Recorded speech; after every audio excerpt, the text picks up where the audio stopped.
especially coming out of the gates. But we were able to stabilize the game. We weathered a pretty good storm there in the first half, got it in striking distance, took a lead in the third. So we gave ourselves a chance, even after the hot shooting. And I just didn't think we executed well enough either end to really grab a grip on the game. Credit them. They came in and played really well. On those threes, the Mavs got a lot of attention paid to Kyrie and Luka. Are you okay with the looks they got, or do you feel like you guys could have got out to them a little bit more? It's a lot of threes. I mean, okay with some of them. Some of it's just like game plan, cost. You have to give something up, and then some of them I thought were just like looseness. I thought we didn't do a great job of getting set tonight, and a lot of them came, on a loose floor or in transition. They obviously rebounded the ball well, like we did last game. So it's a mishmash of things. There's some that we just have to tip our hat. There's others that are controllable that we have to correct, obviously. And then what did you think about you guys' pace tonight? I'm sorry? Pace. I thought at times good.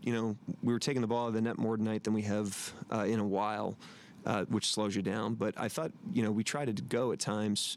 Our decision-making wasn't as sharp as it's been.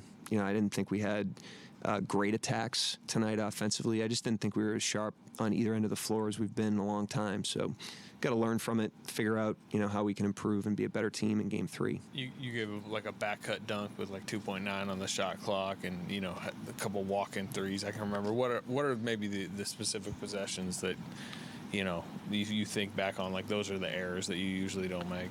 Yeah, I mean, there were a good amount of them tonight. Credit them. I mean, it's a heavyweight fight, and we threw a punch the other night. They threw a punch tonight. Part of fighting, is throwing them, and part of fighting is taking them. We took one tonight, but so not to take anything away from them. But I just thought from an execution standpoint, there was just too much unearned. The one you mentioned, certainly, but it was a lot of plays on both ends. I thought there were some offensive plays where they get runouts, just on lack of execution or a decision we made. So something we can learn from. I mean, we've been a team that's grown through everything.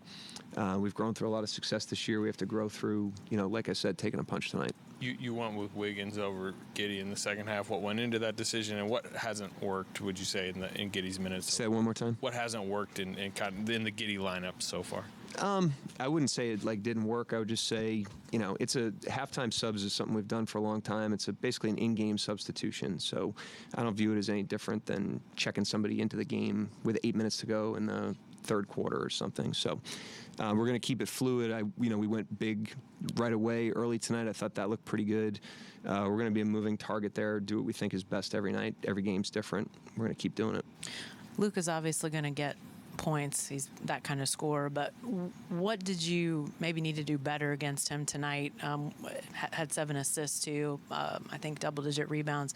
Are those the type of things you have to hit and live with the points, or what did you feel like your defense did with him tonight? Again, every possession's different. I thought to start the game there was kind of like a correction on, his part. Not that he corrected it, but I mean, last game he didn't shoot the ball very well. There were some looks that he got last game that he's probably used to making. He made more of them early in the game tonight. I didn't think, it was necessarily, what we gave to him. I thought it was some of the rotations out of it. Some of the help wasn't quite as early as it was last game. It was more of those things where they got the easy stuff. But, I mean, he's going to earn it. Irving's going to earn it. Those guys are great players. Mark, just to start the fourth quarter, I mean, Shea was in for all of maybe 35 seconds. You put Dort and Kaysen in together, which I don't know how many times we've done that to start the fourth this season. Just what went into that decision just to start the quarter? The Shea one is just we had possession, just trying to utilize him for one offensive possession there with a deficit and then sub him right out. Kaysen and Dort, they played Doncic. They got him a blow in the third, so Dort had fouls. We got Dort off with him and wanted to make sure that for the rest of the game we matched his minutes. Kaysen, I thought, was playing pretty well at that point. Yeah, and you guys have responded in situations like that in fourth quarters all season. You've seemingly always had that next gear. Just what did you see in the fourth that maybe limited that final gear? We've got a really good opponent that played really well tonight. So, we tried to scrap back into it. I thought our effort was really good tonight. I thought we tried to gear it up a couple different times. I thought we left something to be desired was execution. And that's part of these things. I mean, these are emotional games. It's hard to sustain that for the period of time that we have leading into this game. Now we just got to get the car back on the road and be a little bit better on both ends. Mark, after a sweep in round one, are you curious to see how you guys respond to maybe the first taste of adversity in the playoffs? Yeah, curious but confident. I'm not sitting here wondering. This is a team that's made a habit of, getting back up. We keep a pretty steady temperament through the ups and downs of the season. And this is just part of the deal. I mean, this is the playoffs, playing against really good teams. These are deep waters. And so, like I said, you're going to throw some punches, you're going to take some punches, and now we got to eat one, get back to 0 tomorrow and be a better team in game 3. You mentioned execution. You mean, like, can you just clarify on that, missing shots, or just really just clarify what you mean by that? Definitely not missing shots. It's more, what's generating the shots, how quality the shots are. Is there something that we could have done better from a process standpoint? And then same thing defensively. Like if, they make a tough play, you tip your hat to them. But you just got to bet over the course of a 100-possession game that if you do it well on both ends of the floor, it'll yield a win. I didn't think we played like that tonight. And to credit them, they did. They played really well. That was part of it, too. Mark, just to the points that Joe made in his question, like, because you guys haven't lost in, over a month, like, what does that look like preparing these guys for the emotional gaps now between these days? We've lost a game before. This isn't uncharted waters. We just haven't lost lately with long layoffs and the sweep in the first round. So the team pulls together. The thing I respect about our guys is they pull together in adversity, and we've pulled together in success, which is hard to do too. So everything we do as a team. We'll learn from this one as a team, and we'll walk out there as a team on Saturday. Mark, you mentioned Luka and some of the shots he missed in game 1 he happened to make in this game. How do you sort of parse between like the law of averages bouncing back versus sort of shot attempts you guys want to limit that you weren't able to tonight? Yeah, that's the challenge. I thought there was a law of averages thing tonight with him. He made some shots early, especially.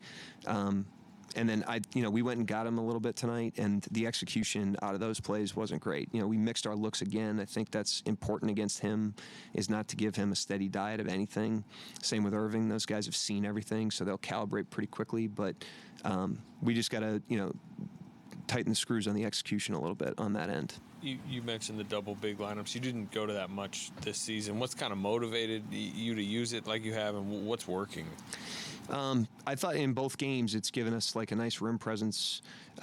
It's given us a nice rebounding presence, and I think with the way that they defend us, it doesn't really alter us much offensively. We're able to stay in character. Obviously, Jay Will shot it well early tonight. I think that makes them think twice about some coverages, and so it's just another option. And like I said, early in a series, every possession feels like it has a lot of gravity to it. But early in a series, you want to create optionality. You want to figure out what you have. You want to figure out what the best thing is. And we've tried to do that here through 2 games. Dort was in foul trouble for good chunks of this game. What are your thoughts on just how he's being officiated specifically? They're not all defensive fouls. There's a couple like loose ball fouls. Last game he had an offensive foul. So it's not all just like how he